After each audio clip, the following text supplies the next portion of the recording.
இதே போல பல்கலைக்கழகங்களையும் சிதைக்கும் முயற்சியை ஒன்றிய அரசு தொடங்கிவிட்டது.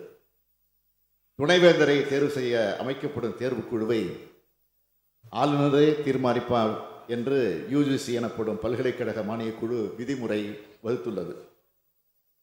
துணைவேந்தர்களை நியமிக்கும் அதிகாரத்தை ஆளுநர் கையில் கொடுப்பது பல்கலைக்கழகங்களை சிதைக்கும் காரியமாகத்தான் முடியும். அதற்காகத்தான் இப்படி செய்ய போகிறார்கள். இந்த விவகாரத்தில் ஏற்கனவே தமிழ்நாடு அரசுக்கும் ஆளுநருக்கும் கருத்து மோதல் தொடர்ந்து நடந்து வருகிறது. துணைவேந்தரை தேர்ந்தெடுக்கும் தேர்வுக்குழுவில் யுஜிசி பரிந்துரை செய்யும் உறுப்பினர்களை ஆளுநர் நியமித்தார். நாம் அதனை ஏற்கவில்லை. இந்த மோதலுக்கு ஆக்கப்பூர்வமான தீர்வு எட்டப்படாத நிலையில் தன்னிச்சையாக துணைவேந்தர்களை நியமிக்கும் அதிக அதிகாரங்களை ஆளுநர்களுக்கு வழங்குவது சரியுமல்ல, முறையுமல்ல.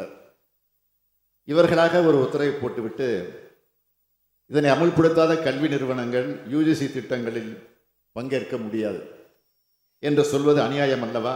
அதுவும் பட்டங்களை வழங்க முடியாது என்பது பயங்கரமான மிரட்டல் அல்லவா? வேற என்ன அது எடுத்து காட்ட முடியும்? மாநில அரசுகள் தங்கள் வளத்தில், பொருளாதார பலத்தில் கட்டிய பல்கலைக்கழகங்களை அபகரித்துக் கொள்கிற அக்கிரமமான முயற்சியாகவே இதனை கருத வேண்டியிருக்கிறது. இந்த விதிமுறை கூட்டாட்சி தத்துவத்திற்கு எதிரானது. மாநில உரிமைகளில் தலையிடுவது மக்களால் தேர்ந்தெடுக்கப்பட்ட மாநில அரசுகளை சிறுமைப்படுத்தும் செயல். மக்களால் தேர்ந்தெடுக்கப்பட்டவரிடம்தான் கல்வி தொடர்பான அதிகாரம் இருக்க வேண்டும். அப்படி இருந்தால்தான் அனைத்து மக்களுக்குமான கல்வியை முழுமையாக கொடுக்க முடியும். நியமன பதவிகளில் ஒரு சில ஆண்டுகள் இருந்துவிட்டு போய்விடக்கூடியவர்களுக்கு ஒரு மாநில மக்களின் அடிப்படை உணர்வை புரிந்து கொள்ள இயலாது.